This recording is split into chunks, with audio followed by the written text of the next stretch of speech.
Hey guys, Peter here to tell you about the latest from Alluvial, Death is But a Door, out January 12th on Nuclear Blast. The EP has 4 tracks, 17 minutes in length, and this is their first EP, third release overall. They are an American death metal band. As far as the overall essence of this release is concerned, I think you're going to find growth, and I think that's the best way to describe it. They've been a band that hasn't shied away from evolving, changing, morphing, growing, and giving the listener a slightly different experience with every single thing that they have done without necessarily disconnecting from the past. If you go back into the debut record, an all-instrumental album, very progressive, very technical, you still see some of that in the second record, but now you have vocals. And on this album, they brought all of that forward, but they allowed the technicality and the progressive side of the band to be a little bit subdued by the heaviness and brutality that comes together with sound and vocals as one. Outside of that, this is also a release that feels a lot darker, has a darker vibe, has a darker essence, definitely a darker atmosphere to it. And when you put together that heaviness, that brutality with that darkness, you really create something different, but something that still has the roots in what the band has done up until this point. So definitely a step forward, another shedding of skin, continuing to evolve, continue to grow, while always bringing together what the band was all about from day one. I really enjoy what I've seen from this band. I really enjoy the growth that they have given us, the listener, across 3 releases. Now, talking more about these songs, these 4 tracks, the EP starts off with Bog Dweller, a meaty track, heavy from the start.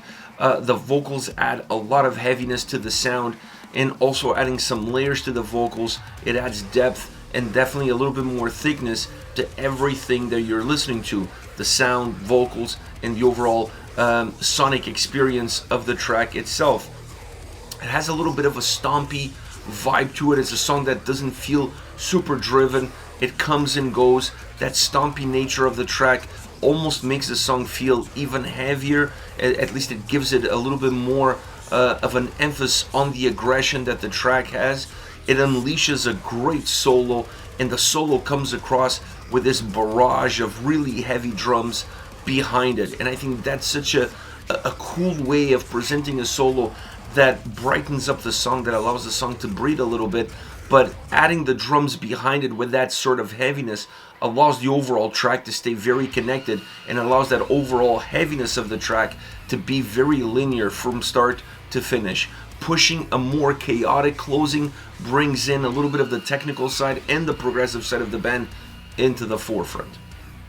Right after that song, you have Fogbelt. This is my favorite song on this EP. That horn-like siren coming through the guitars is magnificent. It becomes the fingerprint of the song. It becomes the trademark of this track. Allowing the bass to pop throughout this track, it adds that essence of darkness that you're going to find on every single song. Sometimes a little bit more, sometimes a little bit less. And when the bass pops on this song, it becomes a little bit more clear. It emphasizes it a little bit more. When it disappears, then the track becomes more brutal, more heavy, and more straightforward. It doesn't allow the song to allow that atmosphere to permeate consistently throughout the entire track, but allowing it to peak here and there definitely makes this song feel substantial. It gives it more texture, it gives it more layers, it adds depth to the overall perception of the song and what the song has to offer. Great vocally, I really enjoy this song from a vocal standpoint. It's a track that has a sense of brutality in the verses, perhaps a little bit more consistent and balanced in the verses, with that heaviness, with that brutality, both musically and vocally. Then when you go into the chorus, a little bit more melodic, but still heavy, still powerful, but just pushing the barometer in a different perspective. The melody allowing itself to add also some darkness to the experience of the song and to the atmosphere of the song, not depending only on when that bass really creeps in. And you see the impact of that bass, and you see that darkness really take hold of the song towards the end as the track is finishing off. That will allow you to really see what this song is all about. The next time you go through it, everything becomes a lot more clear, and the impact of the bass and the overall darkness becomes something that it's easier to detect from the get-go. Really interesting song all around. Right after, you have Area Code.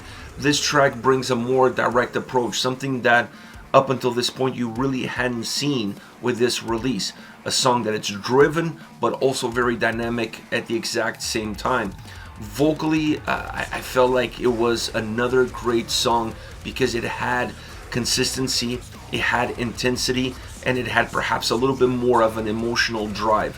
Sometimes it's hard to tell, or it's hard to pull out of harsh vocals emotion. It's hard to tell the ebbs and flows of that same emotion because things become a little bit more stagnant. But this is a song that with harsh vocals, you're still able to feel all the different emotional ebbs and flows that the track offers. Great song, both musically and vocally, offering you a lot of jolts. It's a track that doesn't stay still, that doesn't offer a compact path and a balanced path. It's a song that has a lot of mobility, up and down, up and down. Great solo in this track, bringing a little bit more of the technical side and progressive side of the band through the solo, not through the rest of the song, but through the solo, connecting really well with the past of the band and even with other moments that you're going to find throughout this EP. So I really enjoyed that, definitely adding quality and texture to how the sound comes across. The solos on this EP always adding value and always bringing a little bit of a breadcrumb that allows you to connect different songs together with the experiences, sound, and movement that they add to the individual tracks that they are in. Closing off this EP, the title track, Death Is But a Door. This song is a different track all around. It's the only song on this EP that has clean vocals, or cleaner vocals I should say, because they're not overly clean, but they're clean compared to the consistent harsh vocals that you're going to get on the other three tracks. Now, there's still harsh vocals in this song, and I honestly really enjoyed when they both came together. Having the harsh vocals in the forefront with the clean vocals behind it definitely elevates the darkness. This is perhaps the darkest feeling sounding song that this EP has to offer. It's almost like a death metal ballad in terms of how it comes across. It's very controlled, it moves slowly. You're able to take a lot from this song, specifically from the clean vocals. It's easier to see where you are within the song and what the song is trying to transmit in those moments. Bringing the harsh vocals allows this track to have a little bit of a Jekyll and Hyde experience when it comes to the vocal performance, not sound-wise. Sound-wise, it's a little bit more controlled, it's a little bit more subdued. It's a track that still has a lot of texture, still has a lot of layers, but it feels a little bit more underneath what the vocals are trying to achieve. A track that musically sits back, allowing the vocals to take center stage, allowing the vocals to be the main common denominator of what this song is all about, and then within those vocals, having the clean vocals reign supreme, slightly reigning supreme. That has an impact as well, allowing the harsh vocals to complement the essence of this song. Definitely the darkest track on the EP, and definitely not the heaviest, perhaps the least heaviest song, at least sound-wise. It's heavy, but it's more emotionally heavy. But sound-wise, sonically, definitely not the heaviest song on this release, but one that has a great impact and that closes off this experience of 4 songs extremely well. Let me know your thoughts on Alluvial, Death Is But a Door. Once again, out January 12th on Nuclear Blast. Hit me up in the comment section, dying to hear what you got to say. I'll be reading those, getting back to you, and I'll see you in the next video.